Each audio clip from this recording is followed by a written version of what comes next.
So captions are available, just said. My name is Silvia Morelli. As I said, I'm Project Communication Manager here at Ixtrax in Manchester, based development organization for outdoor arts. I am a white woman in my mid-30s. I have shoulder length brown hair. I wear glasses, and today I'm wearing, if you can see it, a black and white shirt with a beige cardigan. I use the pronouns she and her. As a reminder, our Dealing with Brexit events are designed to offer informal space to encourage information sharing between peers around touring post-Brexit. This event is supported by Arts Council England as part of Ixtrac's ongoing work to support the outdoor arts professionals to continue to work internationally post-Brexit. You can find more Brexit resources on our website, and my colleague Daniel will now put some links in the chat.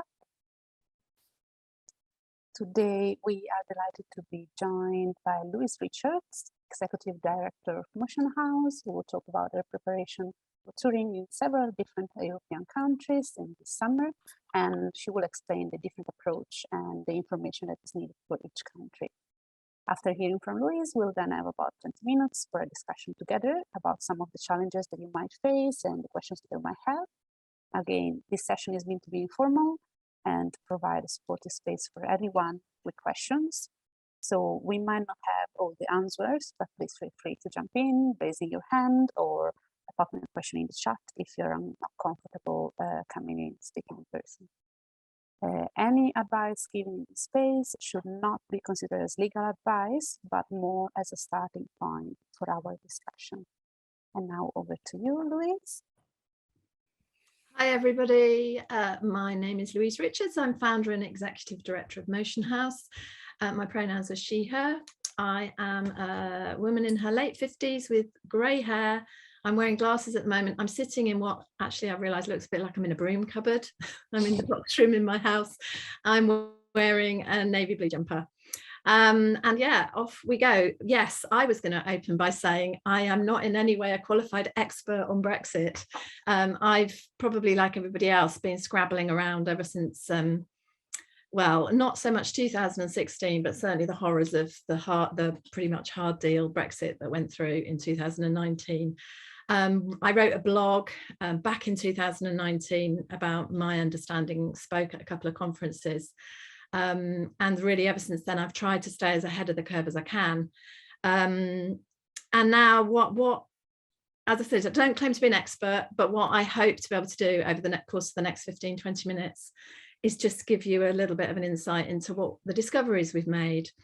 I absolutely think this is a journey of discovery, and having been to Denmark and Germany in the autumn, what I realized then was actually, I think personally, you have to go to every and any country before you can truly claim to have an understanding of what it means, because even based on those two countries, our experience was quite different. Over the course of the coming few months, we will be touring to France, Spain, Netherlands, Ireland, Sweden and Latvia, and we've just returned from a 2-week full city tour of Germany this weekend.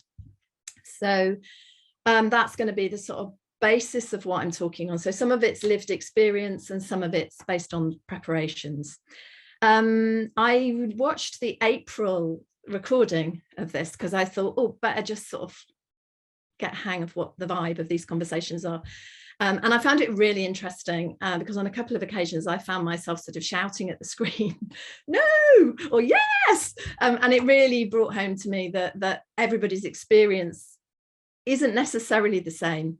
And for me, that was most epitomized by when, as a company of 12 people arriving into Denmark, into Copenhagen Airport in October, every single one of us had a different experience at border control. And those on an EU passport sailed through, of course. So if we remove the 3 who were lucky enough to have EU passports, but the other 9 of us, we all had a different experience. And it made me realize that despite the sort of legal and formal situation in each country, you can never be too prepared. My own experience was, I said I'd arrived to work. I wasn't even asked where I was working, how long I was staying for, waved through. The worst experience was had by our most unassuming female dancer in the company, who really you would never look at and peg as somebody who was trying to pull a fast one. And she was really grilled. A supervisor was called over. She had to produce every conceivable piece of paperwork, and they still said, we're not happy about this, before they waved her through. And that, right from that point, showed me that there's a very different sense. The people that you first encounter as you enter a country have very different understanding of what it is they should or shouldn't be doing with you, which I thought was quite interesting. And that kind of continues through to now, just based on the various experiences that we've had. It's very difficult to get advice that is consistent from every single place. So our own approach is that we do use the gov.uk website a lot. We use the Arts Admin country guides, we use Viva la Visa, and then we double check and we cross-reference and we talk to people. We've made friends with Rocket Global, previously called Sound Moves, in order, and have a very lovely chap called Terry there, who we ring up whenever we're confused. And we've also discovered that actually just talking to people at border control in this country, or at the various other stages, that people are, for the most part, actually really helpful. So that's my sort of opener, I suppose. I'd like to talk about people first, because actually I think people is the most straightforward. Despite the early worries that we were going to have to be getting work permits and specific employment visas in all of the EU 27, I think everybody is now understanding that for the most part that isn't the case. In our experience, the country that still seems to be confusing is Spain, and even though they've officially very recently changed their guidance on working in Spain in line with most of the other EU countries, there's still hangover guidance, like the fact we're going to Spain in a couple of weeks' time. We're only going to be in Spain for literally 3 days, 2 nights, and on arrival the dancers have got to report to the closest police station in order to announce the fact that they're there. There's still this requirement to only be in a country, that they've removed the requirement for fixed period of time in the country, but therefore you wonder why on earth do you have to go and produce yourself at a police station. So I think that my impression of Spain is that there's a lag in changing some of their guidance, which can make it really confusing and a little bit alarming. But for the most part, in terms of the work permit concerns, so far we haven't arrived at a point, with the exception of that slight confusion with Spain, where that's the case. The biggie, of course, as I'm sure everybody is aware, and I know has been talked about probably at every one of these conversations, is the 90 days and 180 in the Schengen area. I'm going to assume everybody on the call knows this, but for the purposes of the recording, if nothing else, it's a rolling 90 days.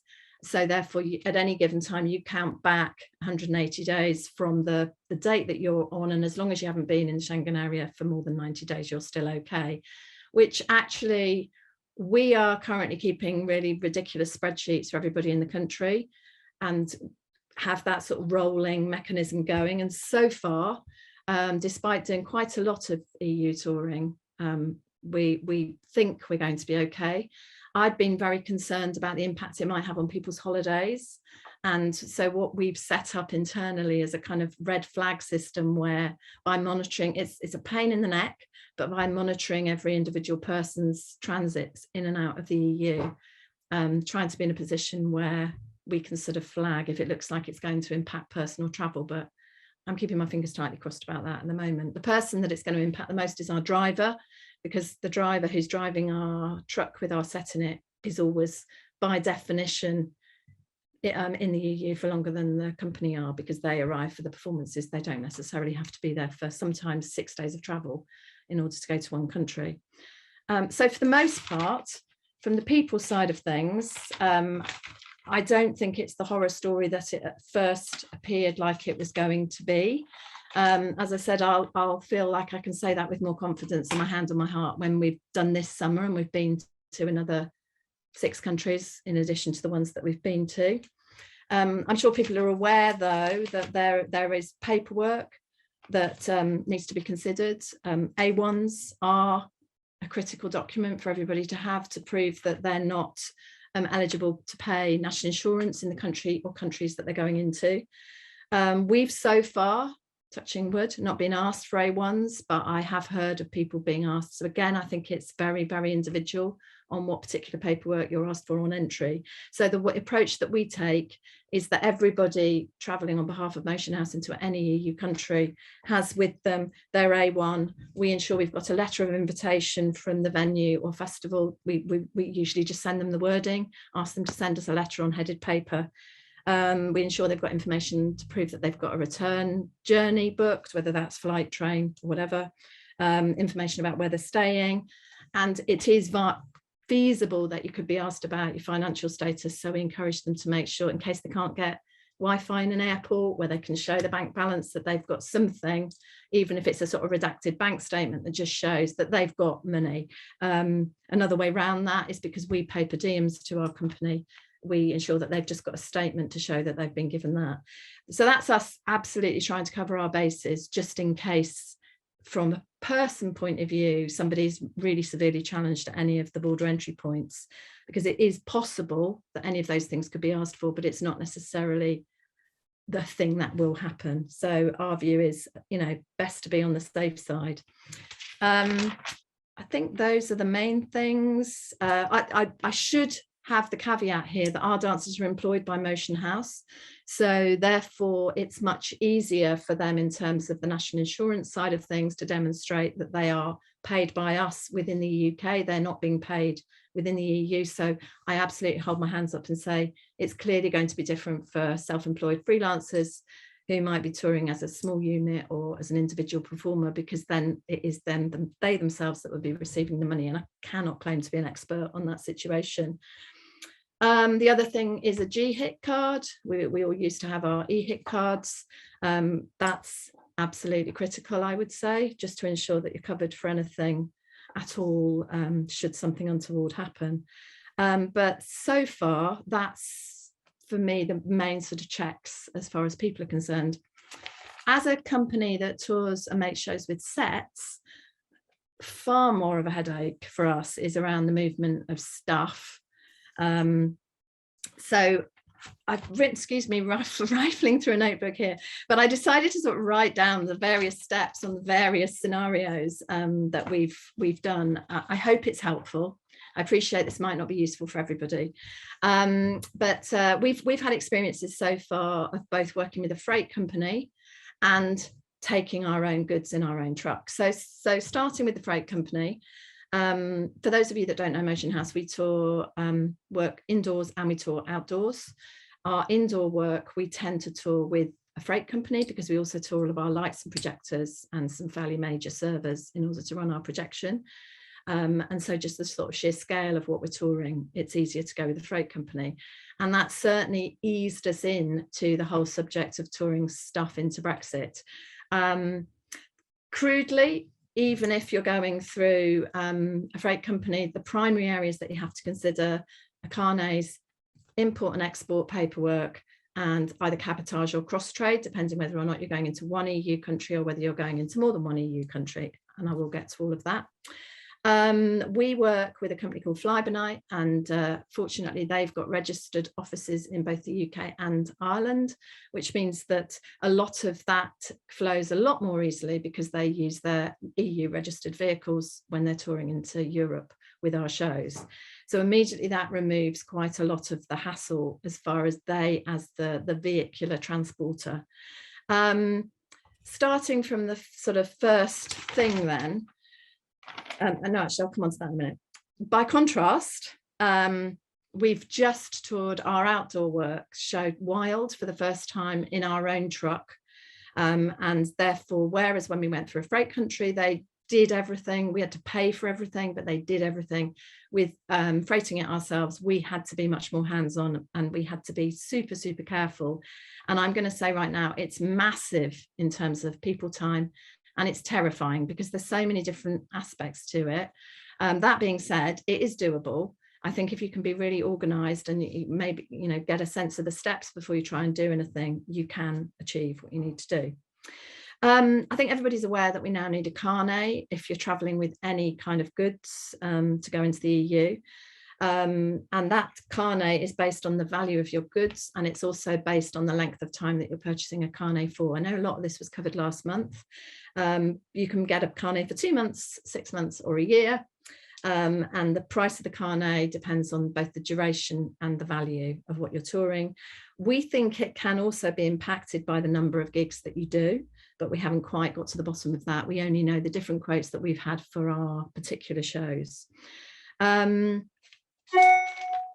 important thing to know about the carnet, the way we've chosen to do it, because we do a lot of touring, is we've gone for a longer period for our carnets, which is obviously a bigger outlay in the first place, but it means that we know we've got a carnet that can cover us. So we can also respond to additional dates should they come in the period. However, that being said, it's worth making a sort of quite generous assumption on the number of trips you're going to take with your carnet, because alongside your carnet come import and export vouchers per trip, which I will explain in a second. And the other thing to know about a carnet is once you've created your carnet, you cannot amend it. You can't add something significant to it.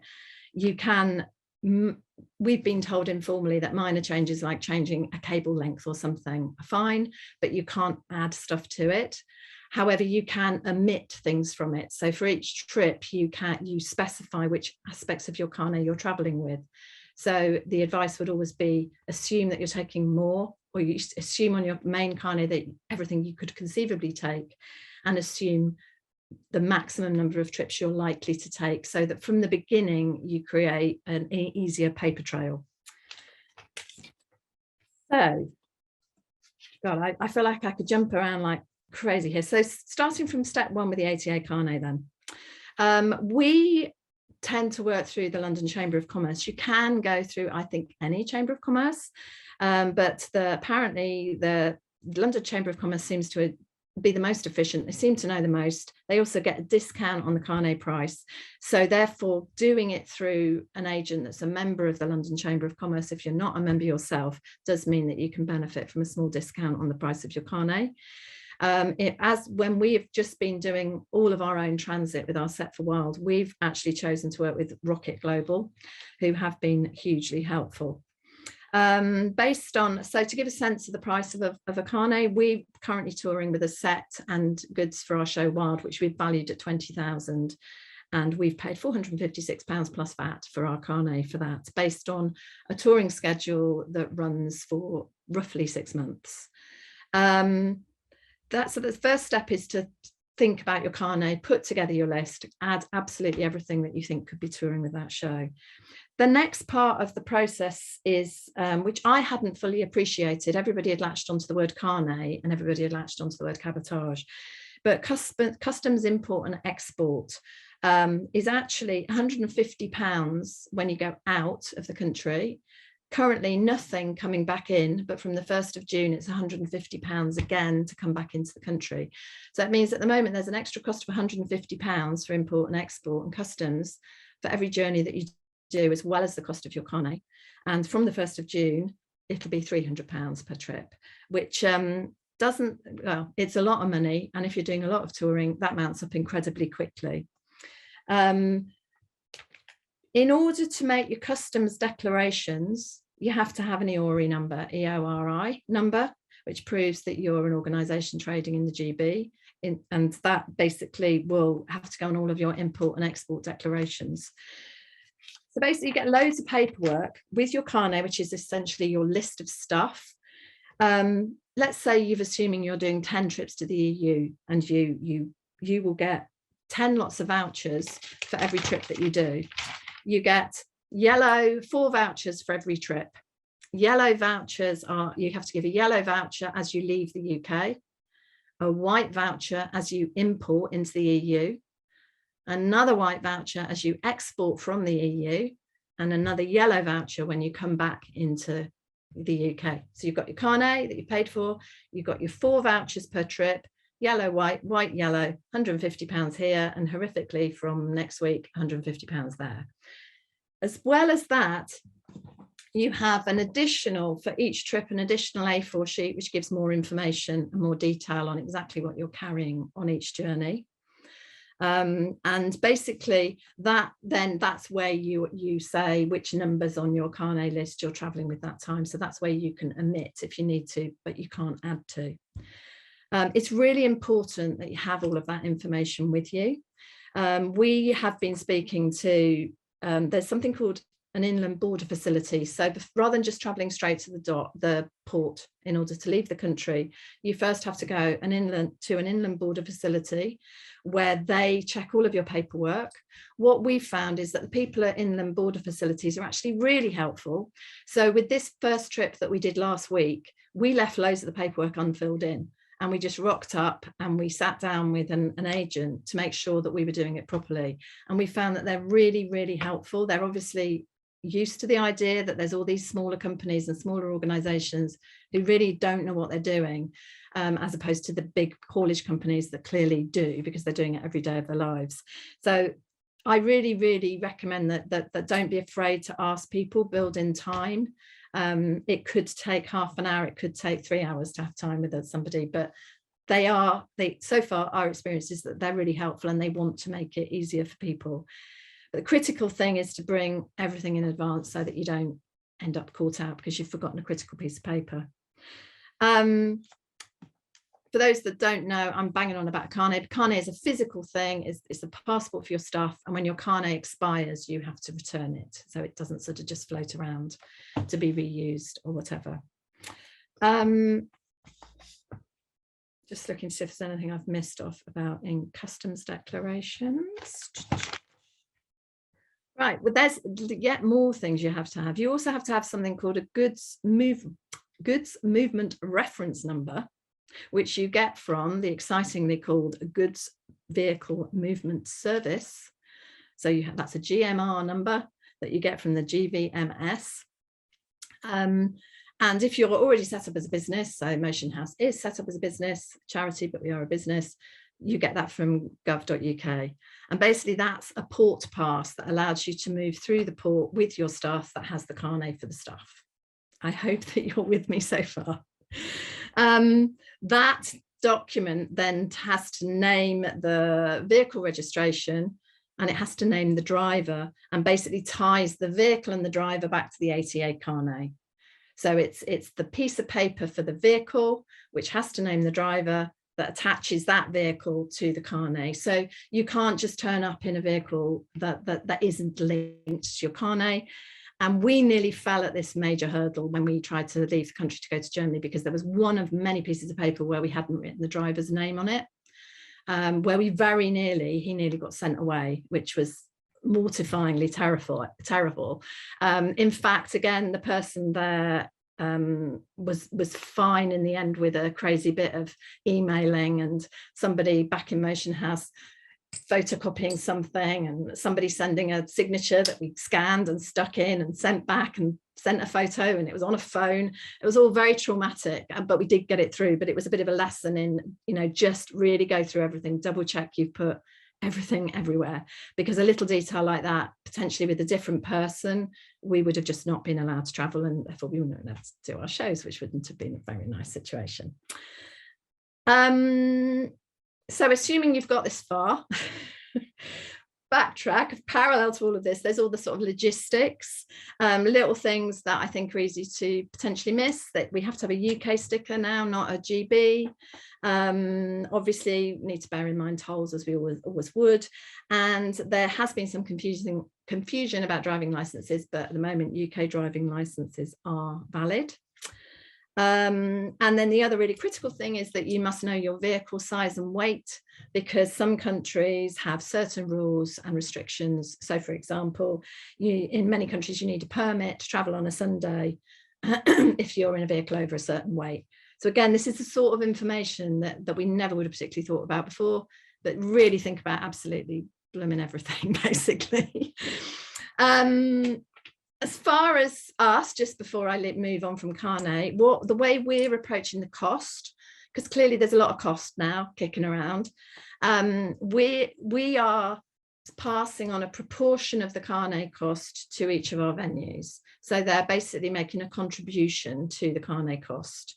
And the way we price our work is there's a fee for the show, and then on top of that, we put together a specific travel quote per festival. And so we're wrapping it up in that. We're being very transparent. We refer to it as a contribution to the carnet. But we are having to explain it. What we're finding is that people in the EU, we're also sort of like, oh my God, Brexit. But actually people in the EU know it's going on, but they don't actually really know necessarily what the impact is. So we're having to do quite a bit of explaining about this sort of additional cost. And we are finding that people are very sympathetic. It doesn't necessarily mean they've got the budget though. And I think being really pragmatic, I've heard some people talk about, oh, just increase your price. But I don't think you can, actually. I think it's careful conversation and careful negotiation. But so far that's been our approach, and we are finding that most are happy to make a contribution. And actually, obviously, the more gigs you get, the smaller the contribution. So it doesn't become such an onerous expense. At the moment, we're having to swallow the £150, which will be £300, because we didn't know about that. And that's the corker, really, where there's suddenly an unknown cost. But again, we've been chatting about, well, what does this mean in terms of our future pricing? And I still don't think it necessarily means you can bump up your price, because I think there's a balance. My own view is there's a balance between getting the gigs at all and how much you're prepared to swallow. So obviously everybody will have their own individual policy or strategy or thoughts about that. I hope this is all making sense so far. I decided not to do screen sharing because I would have just made a mess of things. Little bit about cabotage and cross trade now, possibly the most confusing subject on the planet. And I'm going to be honest here, I'm still not 100% sure that what I'm about to say is true, but it's certainly our understanding, and that's all I can go on. So cabotage is basically up to 3 movements, your initial movement, and up to 2 more movements within one EU country. Cross trade is movements from one EU country to at least another EU country in a vehicle that's registered in a third country. So the UK is now a third country. So it's cabotage if you're going to one place, and it's cross trade if you're going to more than one place. Basic, and I've even double checked this morning on the gov.uk website, because there is a term, hang on, I want to make sure I tell you the right term. Own account. There's a thing called own account journeys, where you're moving your own stuff to do your own thing and you're not going to leave it anywhere. Confusingly, according to the gov.uk website, the same rules apply.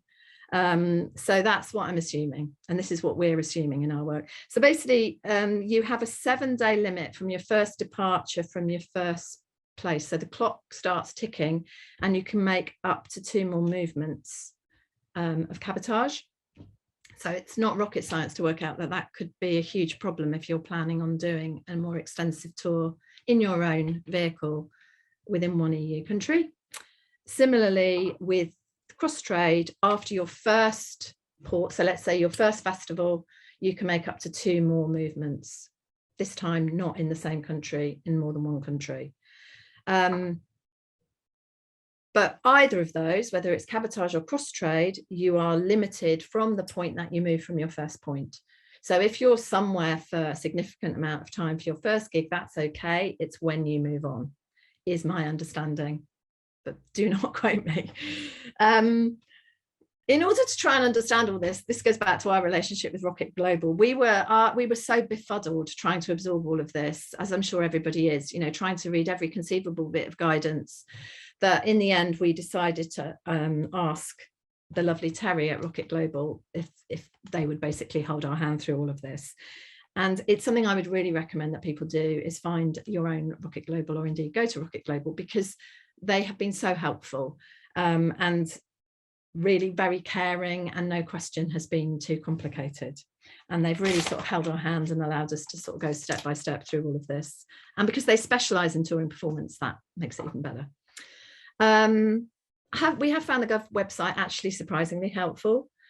And what we tend to do is we look on there, because we're trying to wean ourselves off Rocket Global now. We're trying to learn how to do it ourselves. So we tend to look it up, figure out what we think we've got to do in any situation. Then we check with Terry to see if we're right. Because ultimately it's not really sustainable to be working through a third party all the time. I think that's it in terms of vehicles, but I'm sure you're going to have questions, so I'm leaving lots of time. I noticed that, it might have been Lissy, either Lissy or Andrew, the April conversation asked about withholding tax. Now I think Andrew asked about cross trade. And there was a blithe, no, it doesn't matter, but I disagreed on that one. But so moving on to withholding tax. There is the ghastly subject of withholding tax. We've experienced this in Germany, and Germany seems to be particularly big on withholding tax. My understanding of this from extensive conversations with the venues, we did a 3-city tour of Nobody 2 weeks ago in Germany. And in putting together that contract, which we started to put together 2 years ago, withholding tax was a huge issue. Basically, my understanding of it is that within Germany, much like the way the USA works, if anyone's worked in the USA, there's a tax that's deducted from the promoter based on the value of the payment that they've made to you, and that's 17%. Which clearly is a massive bill liability potentially for your partner if you're working in Germany. What our key promoter there explained to me was that withholding tax is based on the proportion of the fee that relates to the payment to people. So what we did with that contract was we minimized, so we had our fee, some X, that was our fee for this 3-city tour that we were negotiating.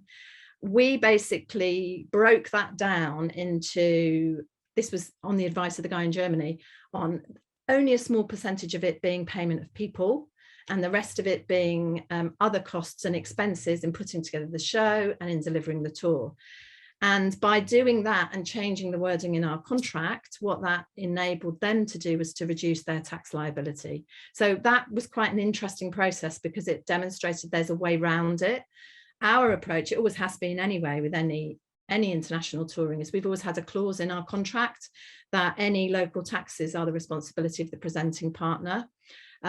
So we've kept that in our contract so that by default, as long as they don't argue that contract clause, it's their liability.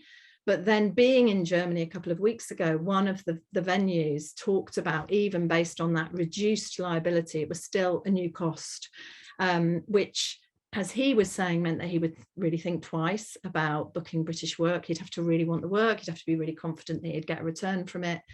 And that's quite a sort of salutary thing to understand, that additional tax burden, which clearly we can't all afford, is got to fall on somebody. So it's worth trying to understand how to reduce that and thinking about the wording of your contract in order to help your partner reduce their liability if you are plonking it all on them, which you should, because otherwise it's a big expense. And I suppose that just brings me on to demand and pricing. I think that everybody, we were all very worried that nobody would ever book British work again once Brexit happened.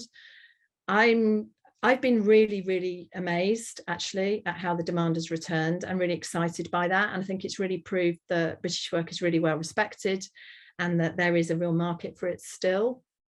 I really think that everybody should keep on doing it and have confidence that we can do it. I don't think that there's a magic solution to the challenges of Brexit. I don't think that we can just all bump up our prices and assume that people will pay them. But I do think that as we navigate our way through this, that as we continue to share our learning and as our partners in the EU understand more about it, that as long as we all have transparent conversations, that there are ways through it. But there is an extra cost and there's a massive, massive extra requirement in terms of capacity and human time. And I'll shut up now because I've talked for way longer than I was supposed to. Oh, that was absolutely fine, Louise. Thank you for explaining so extensively all the different experiences that you have, and you've been very clear on this is what happened to me, this is what happened to someone else in my same crew. So you can plan, but try and plan for, I won't say the worst, but but you know, you can be lucky and you can be swiftly go through, or you can have some issues, and so you need to take that into account when planning. And everyone's experience has been different. You were telling me before we started the session. So it's time for questions now. If anything that Louise said sparked some further questions from you, or if there's anything else that you would like to explore, please feel free to jump in, raise your hand. I see that Maggie has already raised a virtual hand, so I'll let her go on now. Hi there, Louise. That was really brilliant. Thank you so much for that really brilliant overview. I think that's really helpful for people. The issue of the withholding tax, though, isn't it a withholding tax that is then repayable? No, that's not my different. Oh, okay. Yeah, that's not my understanding. I think if we had to pay it, it possibly is, but that's not my experience. I can only comment on my own experience, which is that they were having to pay it. But that's because we'd passed it on to them. If our contract hadn't specified that, and right from the outset, I was really clear that they had to pay it. So I think that if we'd had to pay it, we could have claimed it, but I do not know what hoops of fire we'd have to jump through for that. Because I have come across... Sorry, and as I said, therefore our approach is to push local taxes back on the presenter. Yeah, absolutely, and I think that's a really important clause to have, and I'm sure most people would have that local taxes are payable to by the presenter. But I've certainly come across a withholding tax in Austria where they hold it, and then you get it back after I think you've produced a tax return that shows that you've paid whatever the kind of taxation was in your own country. So but yeah, that's news to me. So that's not a withholding tax, that's just a tax, isn't it? Yeah, they call it withholding tax. I mean, it's the same as when we've toured in the US. We've always passed it back to the promoter, and we've tried to avoid it, because I think there's an issue about tax returns and the fact that as charity you're not paying tax. I think you start to end up in one of those horrific circular things where the process doesn't exist. Whereas if you're more commercial and you're doing a tax return and you're paying corporation tax, there's something against which you can get tax relief. Yeah, because I think that's what I'd understood it to be when we'd come across it in Austria, was that it was related to the tax on essentially national insurance type tax. So so if people were paid rather than corporation tax, but listen, it sounds like that one bears further investigation. As I said, I don't know, and that's the route that we've taken. And certainly talking to Sven, one of the promoters, it seemed to be they were having to take that on the nose for quite a lot of other companies as well. Interestingly, we've been to other places in Germany where we've had that in our contract. There's not even been a conversation about it. So again, it's another example where there doesn't seem to be a kind of you will definitely get this reaction and you'll definitely need to do that. It's just another thing to be prepared for, I think. Thanks. Rose? Yeah, hi there. I'm sorry I arrived a little bit late, but I do have a question about, Louise, whether or not you've toured through Ireland, through the Common Travel Area. The reason I bring it up is we're bringing Fidget Feet over. We've not yet been through the process of doing it because of COVID, because of anything like that. And from everything I was reading, it's all okay if you're an Irish national, but they also have foreign nationals in their company, and they're also bringing set. So does the Carnet, as an Irish company, do they still have to do all of what you were talking about to come from Ireland to the UK?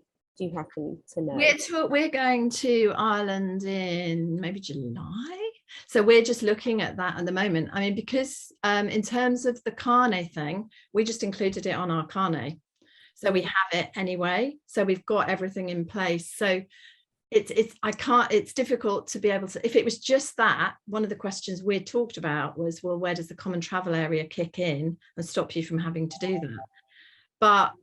And again, we've had really conflicting advice. So unfortunately, I can't really advise you on that. We just wrapped it up in the Mustari EU tour. Yeah, no, that's fine. I'm just asking everybody the same questions at the moment. You know how it is.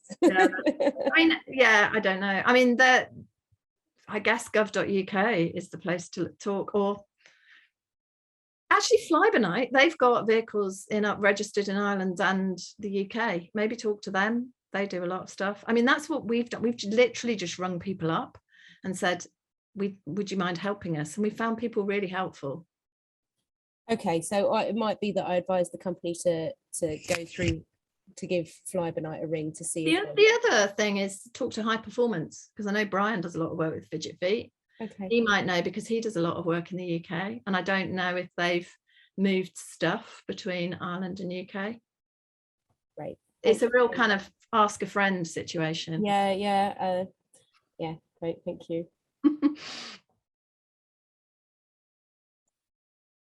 Yes, Irene? Hi, Louise. Thanks so much for that. That's brilliant. It's like a step-by-step of how to overcome Brexit. I love it. I just had a question around additional insurance and whether you had a kind of figure that you'd been given by insurance providers, because obviously we now need to kind of add additional insurance to cover touring in the EU. We haven't, I mean, it depends what particular insurance you're talking about. We haven't got cancellation insurance. We don't have that anyway, because it's just too expensive. And actually we've got a sort of travel and medical insurance, the various components of our insurance, and one part of it is a travel and medical policy. And actually that premium hasn't increased significantly since Brexit, which was one of the things that concerned me. It's still very much, the only time it seems to get horrific is if you go to the US, for obvious reasons. So far, insurance hasn't been something that we've noticed a big impact on.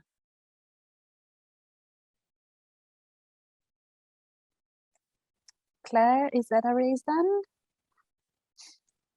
Hi, sorry, I've just got a quick question about A1s.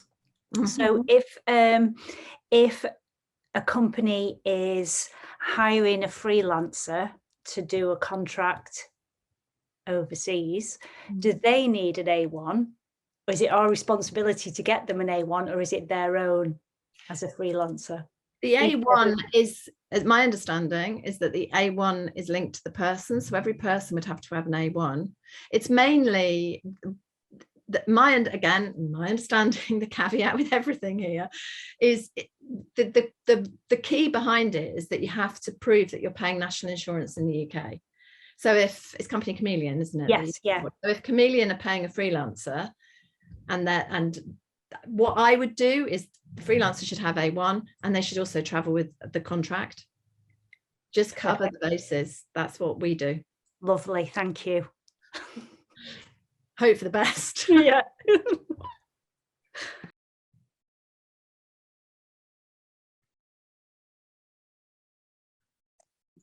Yeah, I was just adding to that point that it also needs to include anyone who's kind of involved in the touring, doesn't it? So it's not just the performers, anyone who's going to go with that piece. Because I think there was a little bit of there were a few issues with people at the border who weren't kind of able to demonstrate that they had a track record in being artists or things like that in certain countries where you do have to demonstrate that, but actually you have to show that you're involved in that tour. So sometimes the invitation letters have kind of specified every single person and their role, haven't they? That's what we do. We go for the if in doubt, do it approach. So we make sure that every person in the party is named and their role. And yeah, as I said, we draft a letter of invitation that we send to the other party and just say, please, can you send that back to us on headed paper? Again, I just think it's until we all really know, it's better just to have absolutely everything, because the primary thing is to prove that you're not going to earn any money within the UK, within the EU, as far as the people side of things, and that you've got the resource to keep yourself afloat, and that you're going to leave again. Those seem to be the things that are primarily going to be checked.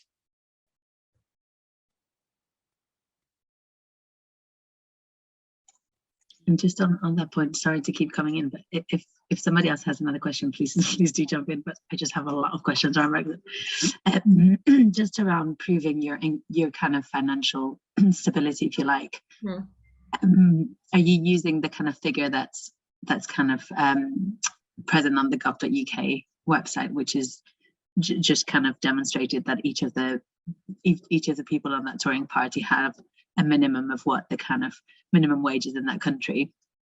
We just, the main thing that we do, because it's not really any of our business what people's bank balances look like. It's so intrusive as well. We're giving them per diems while they're away.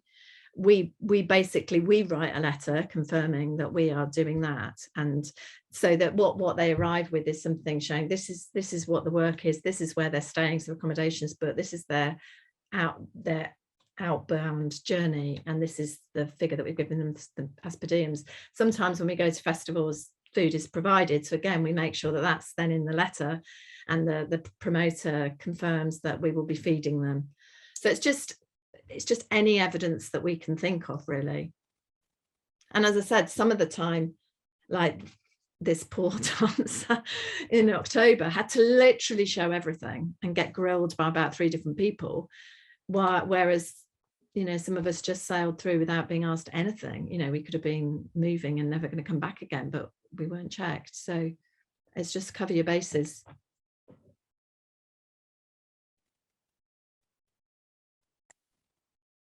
Great. Does anyone else have any more questions? Don't be shy. I have one more. it's just because you mentioned Spain, and I know that we've had a chat about this, and I was just wondering if you'd been able to get to the bottom of needing to go to the police station with that kind of request for the NIA number or not. For those we were talking about it just the other day, actually. Yeah. Because we were talking about that it was just ridiculous that we still had to do that. So no, but once we come back from Spain, I can tell you if you want. Great. Also, I think Lucy I feel like once we've been everywhere, Lucy has the knowledge. Yeah, I do honestly believe that you kind of need to do it in each country to understand the nuances of what each country's doing. Yeah. Maybe Lucy can give us some. All I know is we went to Tenerife a couple of weeks ago, and I'm pretty sure we didn't go to the police station and nothing bad happened. But again, you know, that we might just have been lucky. Yeah, I know they're Spain, but you know, they even didn't really apply COVID regs in the way that they did in mainland Spain. So, and also, Lucy, were some of your cast EU nationals anyway, or were they? 2 are, but 1 isn't. 1 is just British. Just British. Or how the empire has fallen. Apologetically British. It's like, yeah, it's dreadful, isn't it? Lucy, I know that Sylvia took advantage of the visa consultation for this, because we have free service called Viva la Visa. So if you're having any issues with visas, we can offer this free service for advice on specific issues. And I know Sylvia, who works with Lucy, sent us a request about traveling to Tenerife, 2 EU nationals and 1 British national, and they had a consultation with Viva la Visa. Do you know, Lucy, if that was useful? I don't know. I'm really sorry. You'd think Sylvia and I occasionally spoke to each other. I swear we do, but I don't know. Well, it all went well, apparently, with your touring, so I'm hoping that that was of use to you. Okay. Does anyone else want to add anything or any more questions? I was just going to ask whether any of the, how many people on the call have got sort of pending bookings or kind of interest that they're dealing with across Europe, because it's just really interesting for us to keep a log of how much the demand is returning.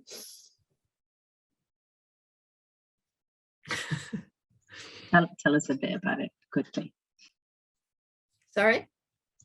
Maybe you could tell us a bit about it quickly in like 2 seconds. Well, we heard about the countries you're going to, Louise.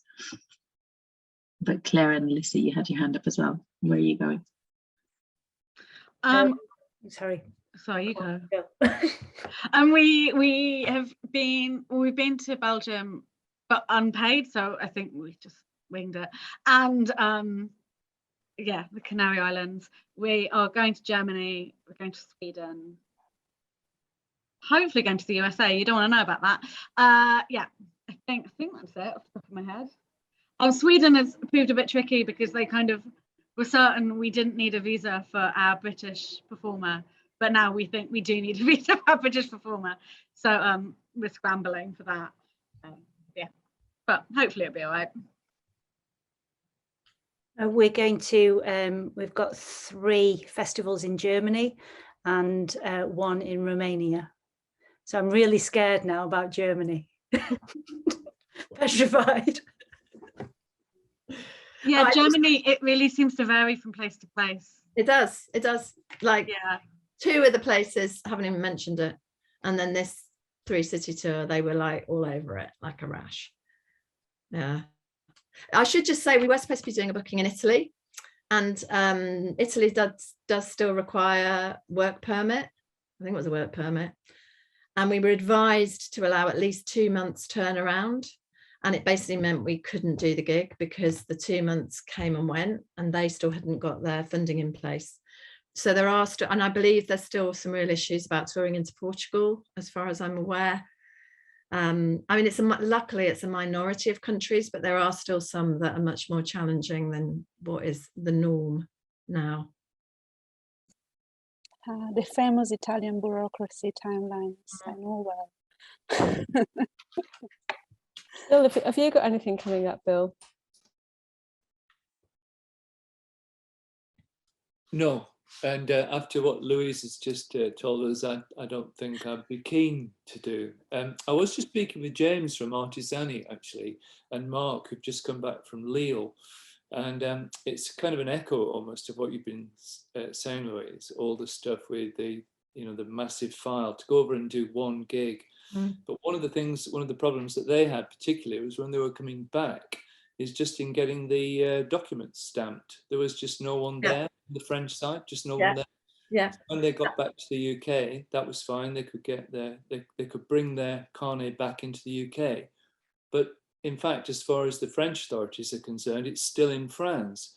So there is a suggestion, perhaps, from the UK side that might throw up a problem next time they go back, because it will pop up that they didn't ever leave.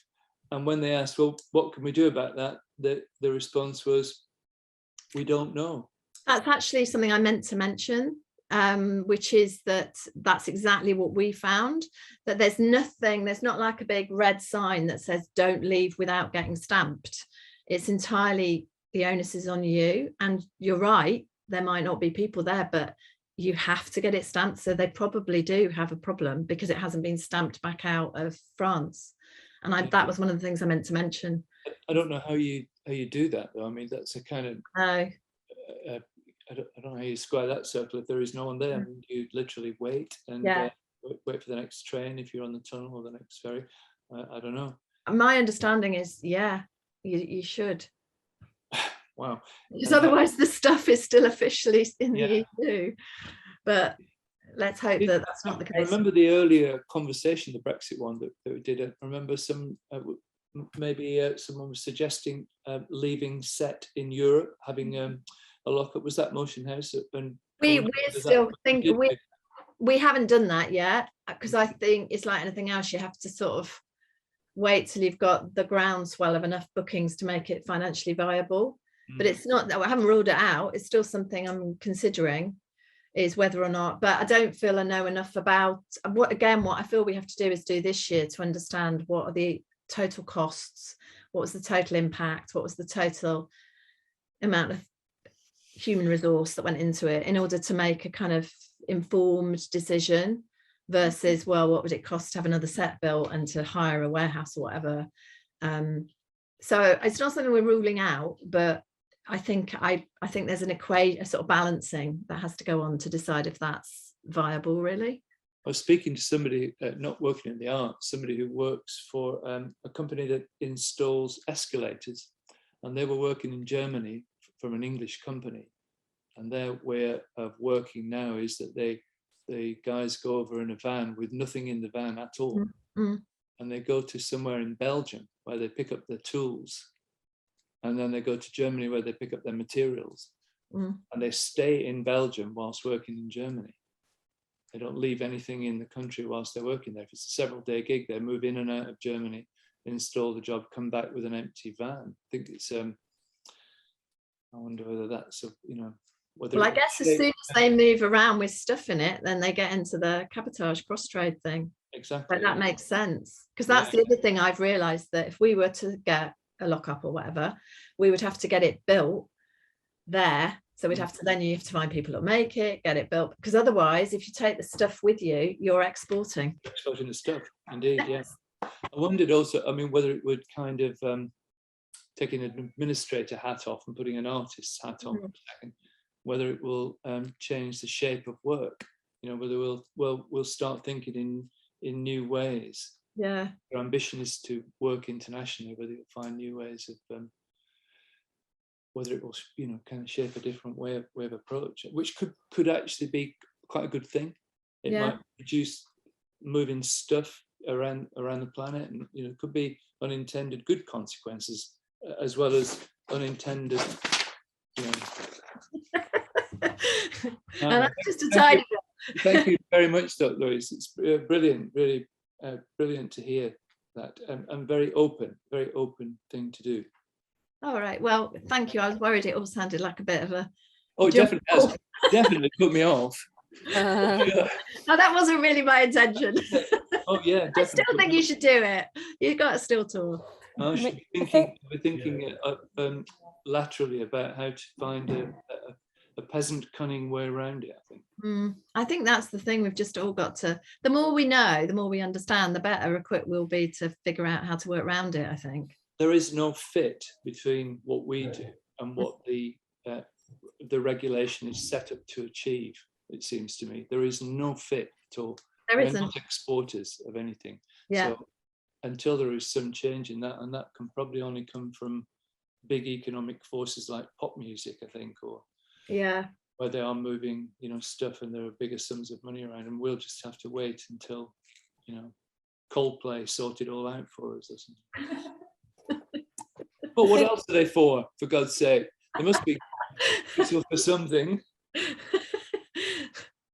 I think another thing that will be interesting to see is whether we start, you know, it's how when people are recruiting a freelance team, you know, for a show, you're going to need to be asking people when they're working with you, whether they've got the availability, which is kind of a, you know, it means that people who have had a long holiday or have family or a partner or something in another country and is regularly traveling, they may not be able to, you may choose not to work with them, and you may have to choose not to work with them, which is really tricky, isn't it? Yeah, exactly.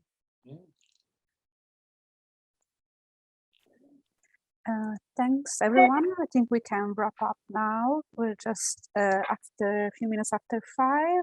Thanks, everyone, for attending this session, and we hope you find it fruitful. Thank you, Louise, for sharing your experience with us today. We're planning to have more dealing with Brexit sessions later this year, which we'll share on our website and mailing. If you would like to share your experience yourself at one of our future sessions, or if you know someone who has an interesting story to tell, please get in touch with us and let us know. While I've got your attention, I would also like to remind you about our new visa and work permit advice service, which I was mentioning earlier. It's for UK-based outdoor artists that are currently arranging performances in Europe who would benefit from specific advice on visa or work permit issues. And this is free. You can find all the information and register your interest on our website. My colleague Daniel will now put these and other relevant links in the chat for you. And finally, before you close your Zoom session, if you could please answer our short survey about this session. It will only take a couple of minutes, and it's very useful for us to gather your feedback. Thank you once again, and we hope to see you again soon.